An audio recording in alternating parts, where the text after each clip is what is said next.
செந்தில் பாலாஜி வழக்கில் ஆகஸ்ட் 7 குற்றச்சாட்டு பதிவு செய்யப்படும் என்று சென்னை முதன்மை அமர்வு நீதிமன்றம் தெரிவித்திருக்கிறது. அண்மை செய்தியாக பார்க்கிறோம். கூடுதல் விவரங்களோடு செய்தியாளர் மதன் இணைக்கிறார். மதன், விவரங்கள். நந்தா, சட்டவிரோத பண பரிமாற்ற தடை சட்டத்தில் கைது செய்யப்பட்ட செந்தில் பாலாஜி அமலாக்கத்துறை பதிவு செய்த இந்த வழக்கிலிருந்து தன்னை விடுவிக்க வேண்டும் என ஏற்கனவே சென்னை முதன்மை அமர்வு நீதிமன்றத்தில் ஒரு வழக்கு தொடர்ந்தார். ஆனால் அந்த ஒரு மனு தள்ளுபடி செய்யப்பட்டு விட்டது. அது மட்டுமில்லாமல் இன்றைய தினம் அவரை அந்த குற்றச்சாட்டு பதிவிற்காக நேரில் ஆஜர்படுத்த வேண்டும் என்று ஏற்கனவே முதன்மை அமர்வு நீதிமன்ற நீதிபதி அல்லி உத்தரவு பிறப்பித்தார். ஆனால் அதன் பிறகு அந்த உத்தரவு பிறப்பித்த பிறகு அவருடைய மனு தள்ளுபடி செய்யப்பட்டதை எதிர்த்து சென்னை உயர்நீதிமன்றத்தில் ஒரு மேல்முறையீட்டு மனு தாக்கல் செய்யப்பட்டது.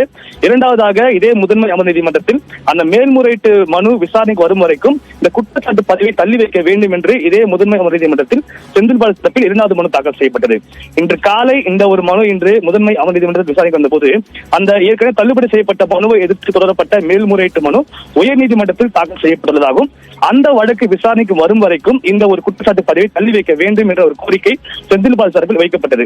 ஆனால் இதற்கு அதிருப்தி தெரிவித்த நீதிபதி அல்லி இந்த வழக்கில் இன்று மாலை உத்தரவு பிறப்பிப்பதாக தெரிவித்தார். அதன்படி தற்போது இந்த உத்தரவு பிறப்பிக்கப்பட்டுள்ளது. அதன்படி செந்தில் பாலாஜியின் கோரிக்கை ஏற்றுக்கொண்டு இந்த குற்றச்சாட்டு பதிவை தற்போது தள்ளி வைத்து விட்டார். ஆனால் வரும் 7ஆம் தேதி அவர் நேரில் ஆஜர்படுத்த வேண்டும். அன்றைய தினம் குற்றச்சாட்டு பதிவு செய்யப்படும் என்றும் தற்போது முதன்மை அமர்வு நீதிமன்றம் ஒரு உத்தரவு பிறப்பித்துள்ளது. நந்தா,